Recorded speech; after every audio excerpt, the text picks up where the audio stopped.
नमस्कार दोस्तों। मैं हूं विक्रमजीत और आपके साथ शामिल हुआ हूं बात करने के लिए कि क्या हम अपनी बावलियों को फिर से ज़िंदा कर सकते हैं, उन्हें रिवाइव कर सकते हैं या नहीं। मैंने करीब 5-6 साल का वक्त जो है वो बिताया है बावलियों को समझने में, पढ़ने में। 2008 से मैं दिल्ली के मॉन्यूमेंट्स को स्टडी कर रहा हूँ और इसमें से 5 साल का वक्त जो है वो सिर्फ और सिर्फ बावलियों को मैंने डेडिकेट किया, while I was also studying some of the other structures in relation to step Wales.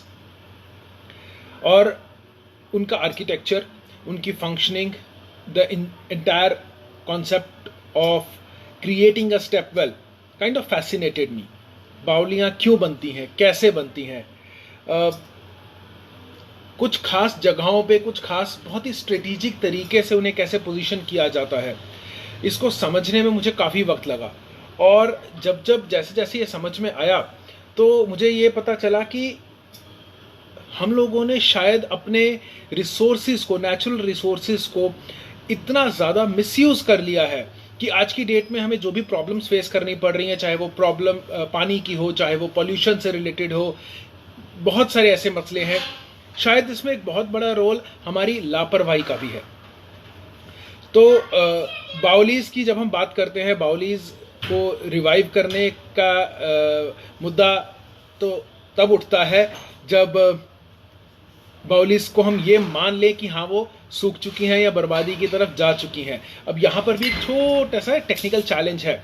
क्या वाकई ही बावलीज़ सूख चुकी हैं या क्या बावलीज़ ख़राब हो गई हैं? क्या बावलीज़ जो है वो अपने जिस मकसद के लिए बनाई गई थी वो मकसद पूरा नहीं कर पा रही हैं, या फिर वो अपना मकसद पूरा कर चुकी हैं और अब उनकी ज़रूरत नहीं है। अब हमारा सिस्टम, अब हमारी टेक्नोलॉजी इतनी ज़्यादा बदल चुकी है कि अब हमें बावलीज़ की ज़रूरत ही नहीं है, हमारे पास और दूसरी टेक्नोलॉजीज़ हैं। इसके लिए ये समझना ज़रूरी है कि बावली बनाई कैसे जाती थी और वो फंक्शन कैसे करती थी। तो जिस समय बावली को कंस्ट्रक्ट किया जाता था, उसके लिए शुरुआत जो है, अगर मैं शुरुआत की बात करूं तो मोहनजोदाड़ो के ग्रेट बाथ से लेके उससे 3 गुना बड़ा बाथ हमें धोलावीरा में भी मिल गया है। यहाँ पर एक बहुत बड़ा टैंक है जिसमें सीढ़ियाँ हैं, तो इस सीढ़ीनुमा टैंक को भी एक तरीके से बावली कहा जाता है। जब हम दिल्ली की बात करते हैं तो दिल्ली के कॉन्टेक्स्ट में बावली की जो डेफिनेशन हमारे सामने आती है वो और मोहनजोदाड़ो धोलावीरा यानी कि सिंधु घाटी सभ्यता की जो स्टेप टैंक्स हैं उसमें थोड़ा सा टेक्निकल डिफरेंस आ जाता है। हमें जो सिंधु घाटी सभ्यता में जो भी टैंक्स मिले, हर एक शहर में हुआ करते थे, पर वो जो टैंक्स हैं वो पानी स्टोर करने के लिए यूज होते थे या वाकई जमीन के नीचे से पानी फेच करके उसी से वो चलते थे, उस पर भी एक क्वेश्चन मार्क है। साइड में हमें हर जगह पे कुएं भी मिले हैं, तो टैंक एग्जैक्टली उसमें पानी भरता कैसे था, कुएं से फेच करते थे या उसके नीचे क्या सिस्टम था, वो एक थोड़ा सा अलग मैटर हो जाता है। मैं अभी दिल्ली की पहले बात करता हूँ आपसे। दिल्ली में जो जितनी भी बावलियाँ बनी हैं, 2 बावलियों को छोड़ के, 3 बावलियों को छोड़ के बाकी की जितनी भी बावलियां हैं उनमें कुआं अलग है और टैंक, वाटर टैंक अलग है जिसमें सीढ़ियां बनी हुई हैं। कुआं बनाने के लिए क्या किया जाता था, जमीन के ऊपर एक फ्रेम रख दिया जाता था, जैसे लकड़ी का एक फ्रेम रख दिया, उसके बीच में से थोड़ी सी जगह खाली कर दी, मिट्टी हटा दी। अब धीरे धीरे मिट्टी हटाते जाते थे और फ्रेम को नीचे धकेलते जाते थे, इसके ऊपर और लेयर्स, रिम्स ऐड करते जाते थे। जब तक ये फ्रेम बिल्कुल नीचे पहुंच जाता था तो साइड से एक पूरी दीवार खड़ी हो चुकी होती थी। और ये दीवार बनानी इसलिए ज़रूरी थी कि साइड पे जो, जब हम खोद कर इतना गहरा शाफ्ट के अंदर क्रिएट कर रहे हैं वेल की, तो कहीं दीवार कोलैप्स ना कर जाए, तो उसके लिए इस तरीके से दीवार बनाई जाती थी। जमीन के बिल्कुल नीचे पहुंच के जब पानी आ जाता था तो उस पानी को कई दिनों तक निकाल निकाल के बाहर साइडों पर फेंका जाता था। जब साइड पे पानी फेंकते थे तो ऑटोमेटिकली वो पानी वापस जमीन के अंदर जाता था, तो नेचुरली जमीन में कुछ चैनल्स, वाटर चैनल्स, कुछ एक्वेडक्ट्स बन जाती थी जो बिल्कुल नीचे जो कन्फाइंड एक्वीफर है, जो पानी के, जिसे हम वाटर टेबल कहते हैं या जमीन के नीचे बह रही नहर कहते हैं, वहां तक पहुंच जाता था, जिसमें कि ऑलरेडी एक कैविटी क्रिएट हो चुकी है जो अब कुएं के तल के रूप से काम कर रही है और इसमें पूरा पानी भर गया है। तो एक बार वहां पे एक बहुत बड़ा खड्डा तैयार हो जाता था जिसमें कि पानी भर चुका है, तो उसको कुछ समय के लिए छोड़ दिया जाता था। जितनी भी मिट्टी थी वो बैठ जाती थी। अब उसके ऊपर ऊपर आपको ताज़ा पानी मिल चुका है। सेडिमेंटेशन का जो प्रोसेस है, यानी कि सैंड फिल्ट्रेशन का, वो हम लोग 5th-6th क्लास में पढ़ लेते हैं। तो एक तरीके से सारा का सारा पानी सैंड से फिल्टर हो चुका है। अब ये पानी पीने के भी काम आ सकता है, आपके बाकी जो ज़रूरतें हैं उनको भी पूरा कर सकता है। तो यहाँ से पानी फेच करके बाल्टियों से बाहर निकाला जाता था। अब जहाँ पर गांव की आबादी थोड़ी सी बड़ी हो गई वहाँ तो बहुत परेशानी हो जाएगी, क्योंकि अब कितना पानी है जो बाल्टियों से निकालते रहेंगे। मान लीजिए 200-300 लोग हैं गांव में, 400-500 लोगों का जब गांव बन गया तो कैसे आप इतना पानी फेच करेंगे। बल्कि बात करें सिंधु घाटी सभ्यता की तो वहां पर भी उनको यही प्रॉब्लम फेस आई होगी, क्योंकि छोटे से छोटा गांव का भी हमें पता, जैसे लोथल की अगर मैं बात करूं तो करीब 1500 की आबादी वहां पर एस्टिमेट की गई। धोलावीरा की तो इससे कहीं ज्यादा थी। हड़प्पा, मोहनजोदाड़ो, कालीबंगान बड़े शहर, कालीबंगान उतना नहीं था पर हड़प्पा, मोहनजोदाड़ो बहुत बड़े शहर थे। तो यहाँ पर इतनी आबादी के लिए कुएं से पानी निकालना थोड़ा मुश्किल है, तो टैंक यहाँ पर बहुत काम आता है। अब यहाँ दिल्ली में भी क्या हुआ, और दिल्ली के आसपास और भी बहुत सारे इलाकों में जो कुआं बनाया गया, कुएं तक सीढ़ियां बना दी गई। और जब सीढ़ियां बनाई गई कुएं तक तो यह भी समझ में आ गया कि अगर इसका पानी हम नहाने धोने के लिए इस्तेमाल करेंगे तो फिर ये पानी पीने के लिए इस्तेमाल नहीं हो सकता, क्योंकि ये पानी बहुत गंदा हो जाता है नहाने धोने के बाद। तो टैंक को अलग कर दिया गया, कुएं को अलग कर दिया गया। तो कुआं एक अपने आप में एक शाफ्ट है जो अंडरग्राउंड जो वाटर चैनल्स है वहां तक पहुंच रहा है। सीढ़ियां बना के उसके साइड में एक टैंक बना दिया गया और एक बीच में छोटी सी विंडो रख दी गई, जिससे कुएं का पानी जो है वो निकल के टैंक में जा सके। टैंक को बिल्कुल नीचे, जमीन के नीचे जो वाटर चैनल है वहां तक नहीं खोदा। इससे फायदा क्या हुआ कि कुएं से तो पानी निकल के टैंक में आ जाएगा, टैंक में पानी जितना जरूरत है भर जाएगा, जब बारिश आएगी उसमें पानी और भर जाएगा। टैंक से पानी वापस कुएं में नहीं जा सकता, बिकॉज फिजिक्स का एक बहुत सिंपल सा प्रिंसिपल है, surface area is inversely proportional to pressure. तो कुएं के अंदर जो सरफेस एरिया है वो कम है, यानी कि प्रेशर ज्यादा होगा। टैंक में सरफेस एरिया ज्यादा है, प्रेशर कम होगा, तो पानी कुएं से टैंक में आ सकता है, टैंक से वापस नहीं जा सकता। तो आप अगर नहा धो रहे हैं, पानी में कुछ गंदगी पैदा हो भी रही है, वो पानी जो है गंदा पानी कुएं में नहीं जा रहा है, वहां पर आपके लिए सेफ्टी है। बिसाइड्स अभी भी कुएं के या टैंक के जो बेस है उसको, तले को टच नहीं किया जाता था, ताकि नीचे अगर कोई गंदगी बैठ भी गई है, मिट्टी है भी, तो वो उठ के ऊपर ना आए, मिक्स ना हो। अगर बाई चांस कोई कुएं में नीचे तक बाल्टी टच करवा दे जिससे वो मिट्टी एकदम से उठ जाए, तो उसको थोड़ा सा छोड़ दिया जाता था कि वो मिट्टी बैठ जाए, फिर ऊपर ऊपर से आप पानी निकाल सकते हैं। और टाइम टू टाइम इन टैंक्स की, इन बाउलीज की, इन कुओं की सफाई भी होती रहती थी। इसमें एक बहुत इंपॉर्टेंट चीज ये है देखने वाली कि आसपास का जो इलाका, जिसे हम कैचमेंट एरिया बोलते हैं, उसका एक बहुत बड़ा रोल होता है। क्योंकि जैसे ही बारिश आएगी, बारिश से वो सारा का सारा पानी सीप इन होगा और फिर से टैंक में भरेगा, कुएं में भरेगा, वहीं से तो वो बाउली रिचार्ज होनी है। अच्छा, धूप का बहुत खतरा है कि अगर मान लीजिए धूप पड़ती है बाउली के जो टैंक है, टैंक के पानी के ऊपर, तो पानी तो इवेपोरेट हो जाएगा। तो उसका उन्होंने बहुत बढ़िया इलाज निकाला। दिल्ली के अंदर जितनी भी बाउलियां हैं उनमें से ज्यादातर बाउलियां एक पर्टिकुलर डायरेक्शन में अलाइंड हैं। उनका जो ऊपर का हिस्सा है, ऊंचा हिस्सा है, यानी कि सीढ़ियां जहां से शुरू होती हैं वो नॉर्थ की तरफ है, और जो टैंक है यानी कि जो गहरा हिस्सा है वो साउथ की तरफ है। अब दिल्ली नॉर्दर्न हेमिस्फीयर पे है, तो अगर सूरज कभी बिल्कुल ऊपर शार्प आ भी रहा है तो भी नॉर्दर्न हेमिस्फीयर के केस में जो ट्रॉपिक ऑफ कैंसर है उसके ऊपर से वो गुजरते हैं सूरज की रोशनी, जब पृथ्वी सूर्य के सबसे करीब होती है, उस समय भी ट्रॉपिक ऑफ कैंसर तो हमारा गुजरात से निकल गया, थोड़ा सा राजस्थान को टच करते हुए मध्य प्रदेश से होते हुए नीचे से निकल गया। दिल्ली तक परपेंडिकुलर सूरज की रोशनी नहीं पड़ रही है, थोड़ी सी टेढ़ी है। तो जब टेढ़ी रोशनी पड़ेगी तो जो गहरा इलाका है वहां पर शेडो रहेगी। तो इसलिए टैंक को साउथ की तरफ रखा जाता था कि टैंक जो है वो हमेशा उस पर शेड रहे, उस पर डायरेक्ट सनलाइट कभी ना पड़े। उससे फायदा ये हुआ कि वो पानी कभी इवेपोरेट नहीं होता था और उसका टेम्परेचर नहीं बढ़ता था, तो पानी ठंडा रहता था। उसके आसपास कमरे बना दिए जाते थे जिससे वो कमरे भी ठंडे रहते थे, नमी उनमें बरकरार रहती थी। तो इस तरीके से उस पानी को जो है वो बचा लिया जाता था लंबे टाइम तक। दिल्ली की जो 2-3 बाउलियां जो इस ओरिएंटेशन, इस अलाइनमेंट के साथ नहीं है, जैसे अग्रसेन की बाउली है, पुराने किले की बाउली है, हमारे पास कोटला फिरोज शाह की बाउली है। कोटला फिरोज शाह की बाउली सर्कुलर है, उसमें ईस्ट और वेस्ट से है एंट्रेंस। पुराना किला और अग्रसेन की बाउली में साउथ से एंट्रेंस है और टैंक नॉर्थ की तरफ है। इनमें जो आइडिया है क्योंकि इसमें अब रिस्क है, सूरज की रोशनी पड़ सकती है पानी पे, तो इन बाउलियों में क्या हुआ है, इन दोनों में, बल्कि इन तीनों बाउलियों जिनका मैंने नाम लिया, कोटला फिरोज शाह, अग्रसेन की बाउली और पुराने किले की बाउली, इनमें पानी के ऊपर उन्होंने टैंक का जो पोर्शन है टैंक के ऊपर छत कर रखी है। कुएं की तरफ जो है सो है जो भी सिस्टम, वहां पर कुछ जरूरत नहीं थी, काफी गहरी शाफ्ट है, बट जो टैंक का पोर्शन है दोनों केसेस में टैंक के ऊपर छत है ताकि सूरज की रोशनी सीधे पानी पर ना पड़े। तो टैंक अलग है, कुआं अलग है। यश पूछ रहे हैं कि टैंक और वेल का जो बेसिक स्ट्रक्चर है प्लीज एक बार दोबारा समझा दीजिए। बहुत क्विकली मैं रिकैप कर देता हूं जो लोग बाद में जुड़े हैं। हम लोग आज बात करने वाले हैं कि बावली को रिवाइव कर सकते हैं कि नहीं, जिसके लिए ये समझना जरूरी है कि बावली बनती कैसे है। तो मैं वो बता रहा था कि एक कुआं खोद दिया जाता था अंडरग्राउंड, जो एक्वीफर्स हैं, नीचे जो पानी की नहरें चल रही हैं जमीन के नीचे, वहां तक। उसके बाद सीढ़ियां बनाई जाती थी, टैंक बनाया जाता था। लेकिन ये जो टैंक है, कुआं जमीन के नीचे पानी की जो नहर है वहां तक पहुंचा हुआ है, टैंक वहां तक नहीं खोदा जाता था। टैंक को थोड़ा सा ऊपर छोड़ दिया जाता था और कुएं के अंदर जैसे ही पानी भर जाता था वो एक छोटी सी विंडो के जरिए टैंक में आ जाता था। And since surface area is inversely proportional to pressure, तो जो प्रेशर है वो कुएं के अंदर ज्यादा होगा क्योंकि सरफेस एरिया कम है। टैंक का सरफेस एरिया ज्यादा है तो प्रेशर कम होगा, तो पानी कुएं से टैंक में जाएगा, टैंक से वापस नहीं आएगा। तो नहाने धोने का सारा काम जो है वो आप टैंक में कर सकते हैं, और जो पानी पीने का इस्तेमाल करना है वो आपको कुएं से कर लेना चाहिए। इसके साथ ही एक और प्रथा शुरू हो गई, वो ये कि जैसे मंगलवार, बुधवार, कुछ एक दिन रख लिए कि इस दिन आप बाल नहीं धोएंगे, इस दिन आप कपड़े नहीं धोएंगे। क्यों? क्योंकि जब बाल धोए जाते थे तो जैसे आंवला, शिकाकाई, रीठा, इन सब चीज़ों का इस्तेमाल होता था, जिससे पानी पे कुछ चिकनाई आ जाती थी। तो क्या किया गया कि ये चिकनाई जब आ गई है तो उसी वक्त अगर कोई नहाने जा रहा है या कोई कपड़े धोने के लिए आ रहा है तो उन्हें परेशानी होती थी। तो उन्होंने कहा ठीक है, कुछ दिन रख लेते हैं जिसमें हम इन चीज़ों का इस्तेमाल नहीं करेंगे, यानी कि यह बाल धोने वाला काम इन दिनों पे मत करिए, कपड़े धोने वाला काम इन दिनों पे मत करिए। तो कुछ उन्होंने अपने एक सिस्टम, अपने प्रिंसिपल्स बना लिए जो बहुत अच्छे से काम किए।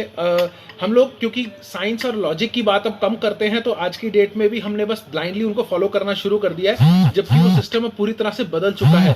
शायद अब उतनी डेप्थ में उसको फॉलो करने की जरूरत नहीं है।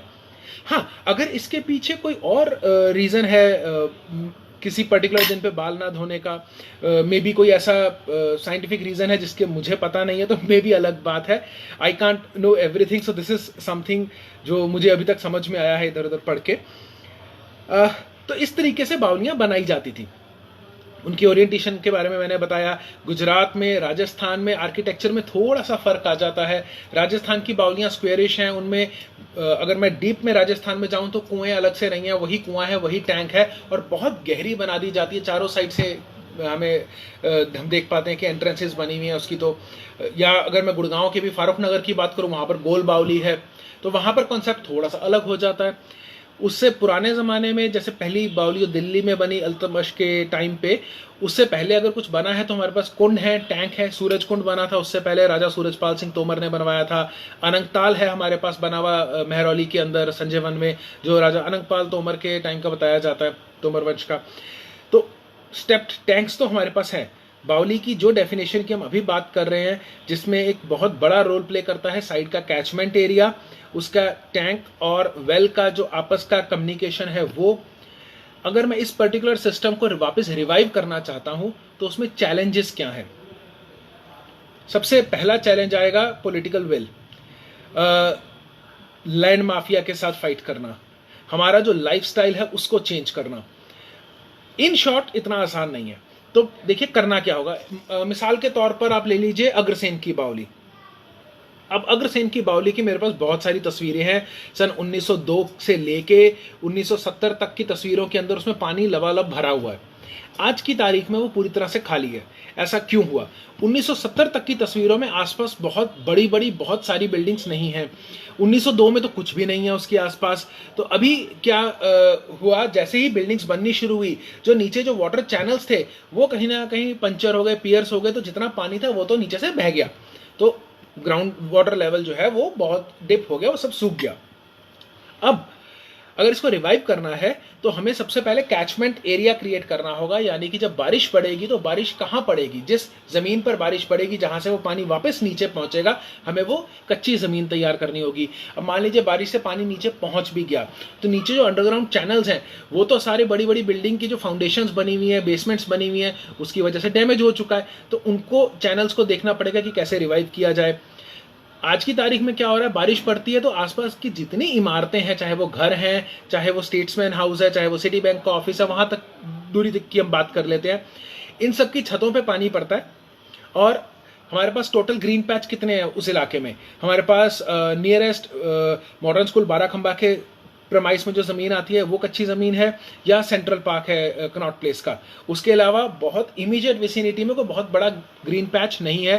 थोड़ी दूरी पर जंतर मंतर का ज़रूर आ जाता है, बट वो भी ये फिर भी दूर दूर है। बिल्कुल इमीडिएट पास कुछ खास है नहीं। सो यहाँ से पानी जो है, बिल्डिंगों की छतों पे जो पानी गिरता है, वो सारा का सारा पानी ड्रेन पाइप से सीधे सीवर में जाता है, और सीवर से वो पूरा फ्लश आउट कर दिया जाता है यमुना में।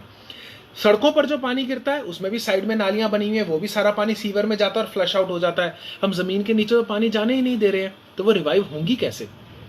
अगर मैं बात करूं मिसाल के तौर पे महरौली आर्कियोलॉजिकल पार्क, राजों की बावली, अगर इसे रिवाइव करना है हमें, तो राजों की बावली के आसपास जितना भी इलाका है पूरी कच्ची जमीन है, खूब बारिश का पानी पड़ता है और खूब उसमें पानी भर जाता है, अभी भी भरा हुआ है, बिल्कुल ऊपर तक भरा हुआ है। मैंने जब इसको 2011 में देखा था तो मैं 4 मंजिल नीचे उतर कर गया था। 2017 में इसके अंदर इसकी 3 मंजिलें पानी से भर चुकी थी, और आज की डेट में इसके सिर्फ ऊपर की जो साइड के कमरे बने हुए हैं जिनमें कभी राजे या राजमिस्त्री रहते थे, जिससे इसका नाम पड़ा राजों की बावली, अब वो आर्चेज हैं वो खाली हैं, नीचे जाने का कोई रास्ता नहीं है, सब में पानी भर चुका है, हर तरफ कॉरिडोर्स में सब जगह पानी भरा हुआ है कमरों उमरों में। जब ख्वाजा कुतुब साहब की दरगाह के अंदर जो बावली है उसे रिवाइव किया गया, तो उससे नीचे के सारे वाटर चैनल रिचार्ज हो गए। बगल में 4 और बावलियां हैं, 2 बरिड हैं, उनका हमें पता ही नहीं है, लेकिन 2 जो अभी ओपन है, सबसे पुरानी बावली गंधक की बावली और एक ये लोधी पीरियड की राजों की बावली, इनमें पानी आ गया और टाइम के साथ बढ़ता चला गया। अब इस केस में यहां से पानी एक बिल्कुल स्टैग्नेंट वाटर है, ये इस्तेमाल नहीं हो रहा है, ये और बड़ी प्रॉब्लम है। आप इसको कैसे यूज करेंगे? जो राजों की बावली है और गंधक की बावली, ये दोनों आते हैं आर्कियोलॉजिकल सर्वे ऑफ इंडिया के अंडर। इसके आसपास का जो लैंड है, राजों की बावली के केस में वो दिल्ली डेवलपमेंट अथॉरिटी का है, और इसके केस में गंधक की बावली के केस में बाहर सड़क है, पीछे कुछ बिल्डिंग्स बनी हुई है, तो आई एम एज्यूमिंग पीडब्ल्यूडी का कुछ पोर्शन होगा, एमसीडी जो भी उस एरिया में एसडीएमसी चलती है उनका कुछ पोर्शन होगा, तो म्यूनिसिपैलिटी के अंडर आ जाता है। So we have DDA, we have municipal corporation, and then we have archaeological survey of India which is central government. अब पानी निकालने के लिए जो डिपार्टमेंट रिस्पॉन्सिबल है वो है दिल्ली जल बोर्ड, तो दिल्ली जल बोर्ड आ जाता है। दिल्ली जल बोर्ड अगर पानी फेच कर लेगा तो दिल्ली जल बोर्ड को पाइप डालना है सेंट्रल गवर्नमेंट की प्रॉपर्टी के अंदर, उसको स्टेट गवर्नमेंट की अलग अलग एजेंसीज के थ्रू लेकर जाना है, कहीं पे पंपिंग स्टेशन बनेगा, कहीं पे फिल्ट्रेशन सेंटर बनेगा, जो भी उनका अरेंजमेंट्स उन्हें करने हैं वो करेंगे, और फिर वो पानी का एक डिस्ट्रीब्यूशन चैनल डिसाइड किया जाएगा, उसको मेन उसमें वो मिक्स करते हैं या कैसे उसको वो पूरा करते हैं। So, lot of effort required. More than that, we need multiple agencies to come on one table. Because एक बावली से आप पानी फेच करना शुरू करेंगे, उसके बगल में दूसरी बावली है, उस पर असर पड़ेगा, और एक बावली के आसपास का एरिया डीडीए का है, एक बावली के आसपास का एरिया जो है वो म्यूनिसिपैलिटी का है, यहाँ पर भी फर्क पड़ जाता है। फिर सबके अपने बायलॉज हैं, तो दिल्ली डेवलपमेंट अथॉरिटी के अंदर अपने बायलॉज हैं कि पार्क के अंदर आप किस तरह की खुदाई कर सकते हो, नहीं कर सकते, पाइपलाइंस बिछा सकते हो, नहीं कर सकते। सिटी म्यूनिसिपैलिटी के अपने लॉज हैं, एएसआई के अपने लॉज हैं। अगर पाइप डालना है तो वो आप बावली के बाहर से ही, आपको ऊपर से ही डालना पड़ेगा, आप दीवार तोड़ के दीवार के अंदर तो डाल नहीं सकते, which means structure will look very ugly, क्योंकि अगर आप दीवार तोड़ के डालने की कोशिश करते हो तो स्ट्रक्चरल डैमेज है, और अगर आप ऊपर से डालते हो तो भी स्ट्रक्चर अगली लगता है, क्योंकि आप उसकी पूरे एस्थेटिक फील को खराब कर रहे हो, which again goes against the laws, हालांकि अभी पूरे बाई लॉज डिफाइन नहीं हुए हैं। तो बहुत सारे चैलेंजेस हैं जो इसमें आ जाते हैं, और आज की डेट में जो मैंने मल्टीपल एजेंसीज के नाम लिए, unfortunately there are different political parties in charge of controlling these agencies. So not only different departments from state and central government need to come on one table, we are also talking about different political ideologies who are suppose to sit in front of each other and talk to each other. That is another challenge in itself. We know how India's political system works. So even if you, let's say, defeat all this, you overcome, you find out a solution, और सब कुछ smooth हो गया और आपने एक channel setup कर दिया, I can guarantee that half of us will go there and say, यार कितना बदसूरत बना दिया, कितना भद्दा लग रहा है, अब ये देखो कितने गंदे गंदे पाइप डाल दिए हैं। क्योंकि मैं जानता हूँ कोटला फिरोजशाह में यही हो रहा है, मैं जानता हूँ लाल किले में यही हो रहा है, लाल किले और कोटला फिरोजशाह में पाइप डले हुए हैं, पुराने किले में पाइप डले हमें दिखते नहीं है क्योंकि वो जल बोर्ड ने एक अलग अपना एरिया बना रखा है, लेकिन बाकी जहां पर पाइप डले हुए हैं मैंने खुद लोगों को कहते हुए सुना है कि कितना भद्दा लग रहा है। तो मैंने उनसे यही सवाल पूछा कि बताइए फिर और क्या तरीका है, आप दीवार को तोड़ के दीवार के अंदर डाल के ऊपर सीमेंट लगा के तो कर नहीं सकते जैसे हम अपने घरों में करते हैं, क्योंकि वो तो फिर स्ट्रक्चरल डैमेज है, वो AMASR एक्ट के अगेंस्ट हो जाता है। ऊपर से ही डालना पड़ेगा आपको, और पानी फेच करना भी ज़रूरी है। आज की डेट में 4 बावलियों से पानी फेच किया जा रहा है और उनमें पानी जो है वो उतना गंदा नहीं, क्योंकि वो सर्कुलेशन में आ चुका है। हमारे पास लाल किले की बावली है, हमारे पास कोटला फिरोज शाह की बावली है, और हमारे पास पुराने किले की बावली है जिसमें से पानी निकाल के आसपास पूरा लॉन सींचा जाता है। मटिया महल में एक बंजारों की बावली है जो पूरी तरह से सील्ड है, कवर्ड है, उसमें से भी पाइप डाल के पानी फेच किया जा रहा है, just that we can't access it, it's not under any government और एनी एजेंसी। मस्जिद के नीचे इट्स बरिड स्ट्रक्चर, बस ये है कि कुएं में कहीं उनसे कैसे उन्होंने पाइप डाल ली है और पानी नीचे से वो फेच कर रहे हैं दिल्ली जल बोर्ड वाले। सो दैट इज हैपनिंग। इसके अलावा हमारे पास बहुत सारी बावलियां हैं जिनमें पानी है। हजरत निजामुद्दीन की जो दरगाह है वहाँ जो बावली है उसमें पानी है। ख्वाजा काकी की दरगाह में जो बावली है उसमें पानी है। हमारे पास इनमें राजों की बावली, गंदक की बावली में पानी है, लेकिन इस पानी का इस्तेमाल नहीं हो रहा है, ये पानी पड़े पड़े सड़ रहा है। ठीक, हालांकि निजामुद्दीन दरगाह में जो बावली है उसके अंदर जो पानी है वो फिर भी कुछ हद तक, नॉट प्रॉपरली बट कुछ हद तक सर्कुलेशन में आ रहा है। अरब सराय में जो बावली है उसके अंदर भी पानी भरा हुआ है, अभी उसकी फिर से उसका रिवाइवल किया गया है, but thankfully Aga Khan Foundation ने काफ़ी अच्छा काम किया है, उसको तो वो काफ़ी साफ तरीके से साफ सुथरा रख भी रहे हैं, उसको मेनटेन कर भी रहे हैं। लेकिन बाकी जगहों का क्या? सो दोस्तों, सवाल ये नहीं है कि बावली को रिवाइव कर सकते हैं कि नहीं कर सकते। मेरे हिसाब से बड़ा सवाल ये है कि अगर रिवाइव कर भी लिया तो आगे क्या? क्या आप रोज़मर्रे की ज़िंदगी में बावलियों से पानी निकाल के इस्तेमाल करना चाहेंगे, या आप कहेंगे कि नहीं, पहले इस पानी को उधर ही लेकर जाओ अपने पंपिंग स्टेशन में, और जो आपका क्लीनिंग स्टेशन है जो भी क्लोरीन व्लोरीन डालनी है डालिए और इसको साफ करिए और फिर हमारे घरों में उसी पाइपलाइन से भेजिए। अगर वही चैनल इस्तेमाल होना है तो फिर तो पानी हम यमुना से निकाल ही रहे हैं। वजीराबाद में बहुत बड़ा पावर प्लांट लगा हुआ है, वहाँ से पानी पूरा फेच होता है, क्लीन होता है और सारे घरों में आ रहा है। जो भी प्रॉब्लम है पानी की कि टाइम पे आता है नहीं आता, साफ आता है गंदा आता है, वो आपको प्रॉब्लम इसमें भी नजर आएगी। अगर आप मेहरौली के अंदर या और दिल्ली के किसी पार्क में चले जाइए, देखिए जहाँ पर बोरिंग का पानी इस्तेमाल होता है, जब हम उस पानी को फेच करते हैं और वहीं पर अगर वो पाइप छोड़ के थोड़ी देर के लिए पानी छोड़ा जाए तो उसके आसपास झाग बन जाती है, फ्रॉथ आ जाती है। इसका मतलब पानी बहुत ज़्यादा गंदा हो चुका है ज़मीन के नीचे भी। तो ज़मीन के नीचे से भी अगर आप पानी निकालेंगे तो वो ज़मीन हमारी सेहत के लिए कोई बहुत अच्छा पानी नहीं है। तो अल्टीमेटली हमें वो क्लीनिंग प्रोसेस से गुजरना ही पड़ेगा।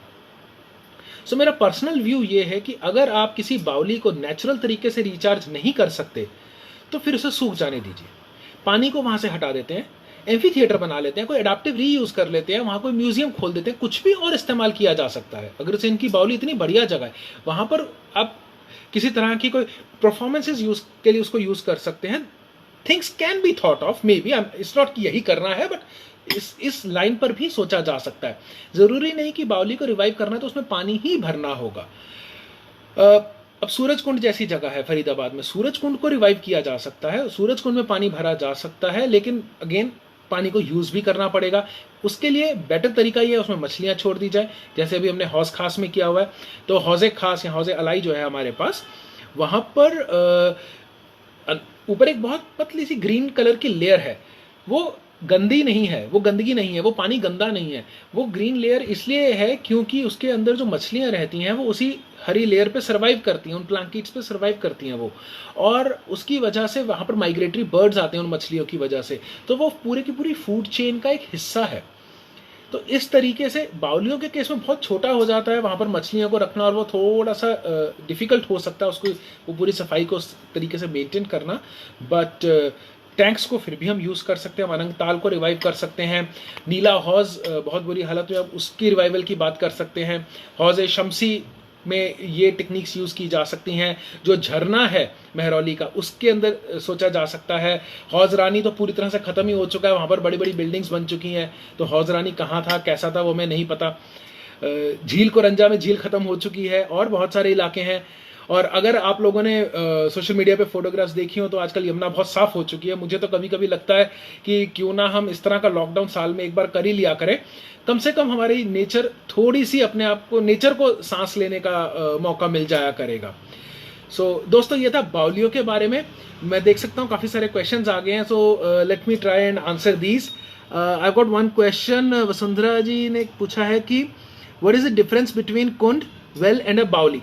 See, kund is where you have a wider pit kind of thing, square, round, whatever shape you want, और उसमें पानी भरा हुआ है। ये पानी ज़मीन के नीचे से आ सकता है या बारिश का पानी इकट्ठा हो सकता है। बावली और कुएं में क्या है, कुआं तो एक सर्कुलर या स्क्वायर शाफ्ट है जो बिल्कुल नीचे तक चली गई और जमीन के नीचे का जो पानी है उसको वो फेच कर रही है। उसके साथ में अगर एक टैंक बना हुआ है बाउली के साथ connected, baoli and tank can be the same structure और दोनों अलग अलग structure connected through some channel और शाफ्ट, तो वो एक बाउली हो जाती है जिसमें कुआं भी है और टैंक भी है, मे बी सेम और सेपरेटली, दैट्स अ बाउली। और अगर सिर्फ टैंक है तो उसको हम कुंड भी बोल देते हैं। So another question is, you said about the cleaning and then use it in daily life. So can't we transfer water of Baulis to Yamuna river and then use it? जमीन के नीचे से तो वो ऑलरेडी यमुना से connected है। अगर मैं वाटर चैनल्स की बात करूं, अगर सब कुछ सही से अपने नेचुरल तरीके से चल रहा है तो वो तो इंटरकनेक्टेड है। अभी जब मैं अपनी किताब के ऊपर काम कर रहा था तो मुझे चिराग दिल्ली के जो एमएलए हैं उन्होंने एक बहुत मज़ेदार बात बताई। उनके साथ बैठ के हम चिराग दिल्ली के पूरे उस पर स्टडी कर रहे थे, तो he is interesting person, a learned man, and he gave me lot of local stories from Chirag Delhi. तो उन्होंने एक कहानी बताई कि उनके बड़े बुजुर्ग जो हैं वो अक्सर उन्हें बताया करते थे कि एक बार चिराग दिल्ली के कुएं में एक भैंस आ गई। अब उस जब भैंस को बाहर निकाला गया तो उस भैंस के ऊपर एक ठप्पा लगा हुआ था जो तुगलकाबाद का निशान था कहीं का, तो कोई पहचानता होगा, वो उसको वहां लेकर गए तो पता चला जी वहां से वाकई एक भैंस तो गुम हुई थी। लेकिन ये भैंस कुएं के अंदर कैसे पहुंची चिराग दिल्ली में? तब उन्होंने कहा कि जी इसके नीचे ना कोई टनल बनी हुई है। एक्चुअल में वो टनल नहीं होगी, जो मेरा मानना है, वहां पर सतपुला है और तुगलकाबाद के अंदर भी आदिलाबाद के बगल में एक स्लूस डैम बना हुआ है, प्लस वहां पर पानी का जो पूरा एक लेक हुआ करता था हमें उसका भी पता है, वहां के कुएं और बावलियों का हमें पता है। तो जमीन के नीचे नीचे जो ये अंडरग्राउंड एक्वेफर की मैं बात कर रहा हूँ, नालियों की या जमीन के नीचे की नहरों की बात कर रहा हूँ, वो इतनी बड़ी रही होंगी कि उनमें से वो गाय भैंस मवेशी जो है वो चलकर दूसरी जगह पहुंच गए और ये नदी के साथ कनेक्ट होते हैं। So underground water can transfer, you don't need to bring water on ground for that, और यहां से फिर यमुना में फेंकना इज नॉट पॉसिबल, वो नीचे से चला जाए ज्यादा बेटर है। But it is also important कि इंडस्ट्रियल वेस्ट जमीन के नीचे ना जाए, जो आज की डेट में हो रहा है, जिसकी वजह से बहुत ज्यादा प्रॉब्लम हो रही है पानी की हमें। ओके, सो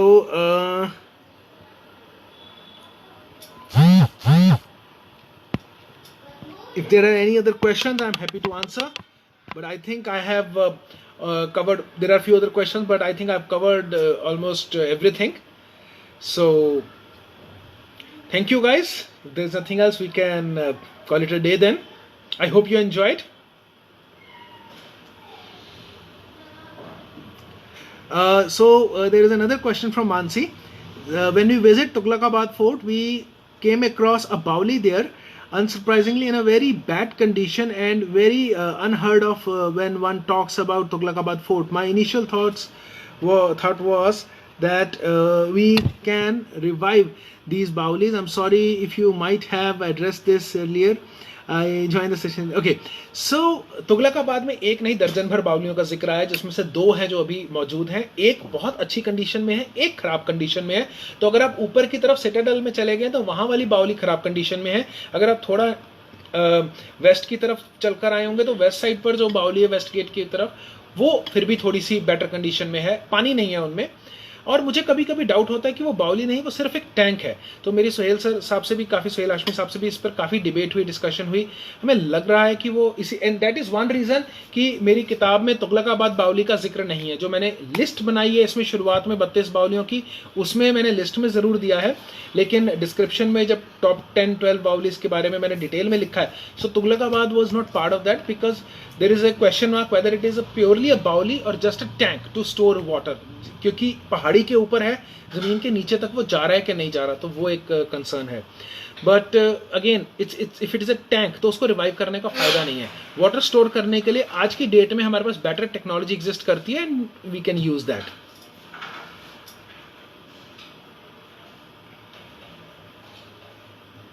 Ishan पूछ रहा है, I read that a unique Bauli older than the fort itself, where 2 staircases from 2 sides meet at a central point, lies locked up and inaccessible even to visitors. It is accessible, it is open. आप लाल किले की बावली की बात कर रहे हैं, it's open to public, anybody can go there. लोग जाते नहीं हैं। मेरी किताब में chapter number 2 is about red Fort बावली। उसको जेल बना दिया गया था इंडियन नेशनल आर्मी के जो 3 जनरल्स को जब अरेस्ट किया गया था, शाहनवाज, गुरबख्श सिंह ढिल्लों और प्रेम सहगल जी को, तो उस समय वो जेल के उसमें रही है। ये रही वो बावली and you can very well go there. बस ये कि नौबत खाने से पहले ही you have to take a turn, walk toward Salimgarh. Salimgarh road के ऊपर ये बावली एग्जिस्ट करती है। So I have been going to this baoli for so many years. ये जो आप फोटोग्राफ देख रहे हैं ये उसकी आर्चीज है, जिसके अंदर ईंटें लगा के अंग्रेजों ने उसको जेल में कन्वर्ट कर दिया। अंदर एक टॉयलेट बनाया गया और यहाँ पर ऊपर गर्डर्स रख के फर्श बना दिया गया था ताकि बावली में नीचे तक कोई ना जाए और ऊपर पूरा वो जेल की तरह यूज हो।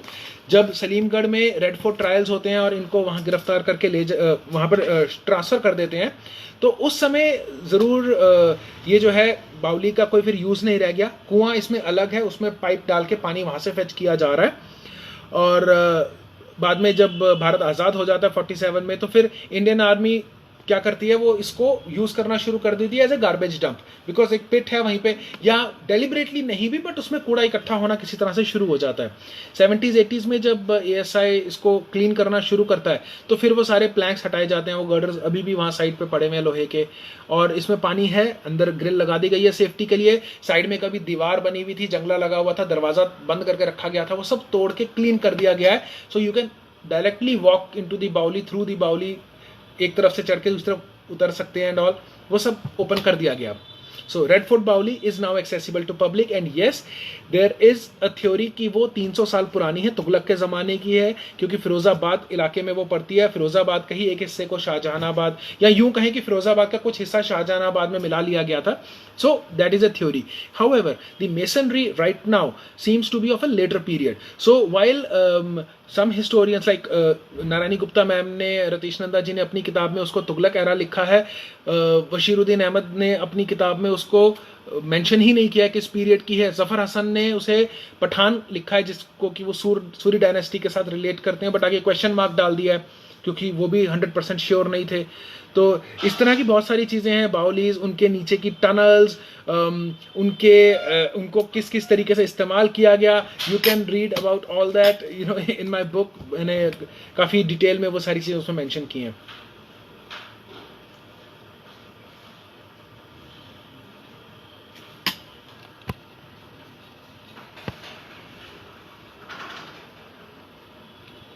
दुष्यंत पूछ रहे हैं चांद बावड़ी, अबानेरी अलवर, उसके बारे में कुछ बताइए। जी, अभी जैसे रानी की वाव, पाटन, चांद बावड़ी आपने जिक्र किया, तो मुझे बहुत ज़्यादा मौका नहीं मिला। दो I visited Patan, I have visited Adalaj, कुछ और इलाके, लेकिन उनको डेप्थ में मैंने थोड़ा बहुत स्टडी किया है, इतनी डेप्थ में नहीं किया कि मैं उसके ऊपर ऑथेंटिक तरीके से या एक अथॉरिटेटिव तरीके से कुछ बोल सकूं। जैसे यहाँ पर तो एक एक बावली को पढ़ने के लिए मैंने 6-6 महीने लगाए। जहाँ जहाँ से मुझे कुछ भी कंटेंट मिलता था मैं उसको ढूंढता था, पढ़ता था उस पर। अभी जैसे ही मैं अपनी कुछ रिसर्च आगे बढ़ा पाता हूँ तो I will definitely share, but right now I am not in a position to talk too much about them. So Dushyant पूछ रहे हैं फिरोज कोटला की बावली का। जी, फिरोज कोटला की बावली जो है दिल्ली की इकलौती सर्कुलर बावली, ऊपर से उस पर छत थी और 2 टरेट्स बनी हुई थी साइड पे, ईस्ट और वेस्ट से उसकी एंट्री है। नीचे उसमें टेराकोटा के पाइप्स हमें मिले हैं जो यमुना के साथ कनेक्ट करते थे, तो उसका जो ओवरफ्लो है वो मैनेज किया जाता था। तो उसमें काफ़ी तरह के अच्छे इस तरह के अरेंजमेंट्स उसमें काफ़ी बढ़िया तरीके से अरेंजमेंट्स किए गए थे। और एक बहुत हैरानी की बात यह है कि फिरोज शाह तुगलक की काफ़ी सारी बावलियाँ यमुना के बिल्कुल बगल में थी। तो जहाँ से मैंने इस पर रिसर्च शुरू की थी कि यमुना के इतनी पास वो बावलियाँ बना रहे हैं, क्या यमुना का पानी पीने लायक नहीं था, तब मेरी जब नमामि गंगे प्रोजेक्ट के जो डायरेक्टर हैं उनसे कुछ डिस्कशन चल रही थी, तो उन्होंने मुझे समझाया कि देखिए यमुना और गंगा के पानी के अंदर जो ऑक्सीजन का आइसोटोप है वो ऐसा है कि वो बॉडी के लिए रेगुलर कंजम्पशन के लिए अच्छा नहीं है। तो इसलिए पानी अगर सैंड से फिल्टर होके आता है तो वो आपकी बॉडी के लिए ठीक है। And that is why Yamuna के किनारे किनारे जो है इतने सारे कुएं और बावलियां बना दिए गए कि पीना है तो पानी इसमें से निकाल लीजिए, नहाने धोने के लिए आप गंगा में उतर सकते हैं। उसके लिए जगह जगह घाट बने हुए थे, तो केला घाट, निगम बोध घाट, राजघाट, ये सारे घाट बने ही हुए थे नहाने धोने के लिए। तो जी,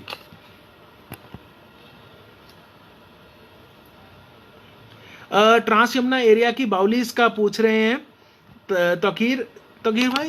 ट्रांस यमुना एरिया में कुछ भी नहीं था, वो एक जंग का मैदान रहा है। तो झील कुरंजा जो अभी है वो झील एक हुआ करती थी, फिर वहां पर बस्ती बस गई।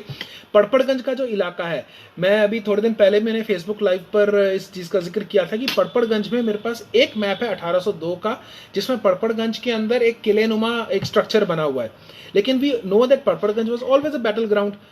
कहीं उसका कोई रिटन रिकॉर्ड मुझे नहीं मिल रहा, बस एक ड्राइंग में मैप में एक आइकन उन्होंने वहाँ पे प्लॉट किया हुआ वही मिला है, उसके अलावा कोई रेफरेंस नहीं मिला।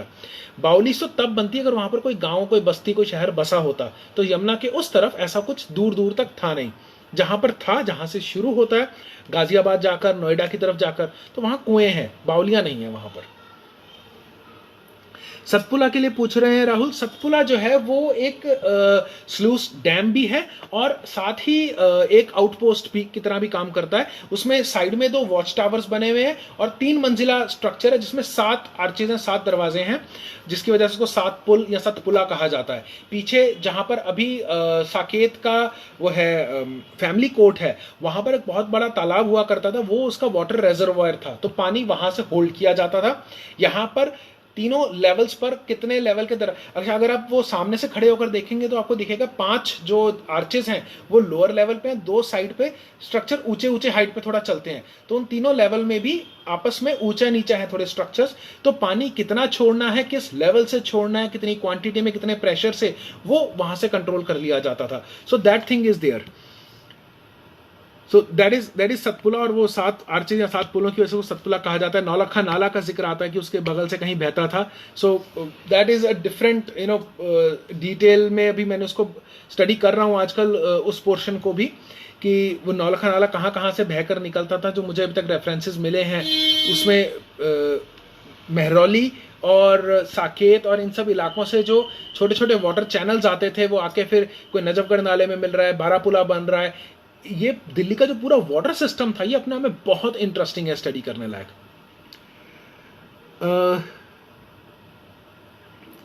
Thank you everyone. Thank you Karma for having me, hosting me, and I also enjoyed this session. I hope you guys too.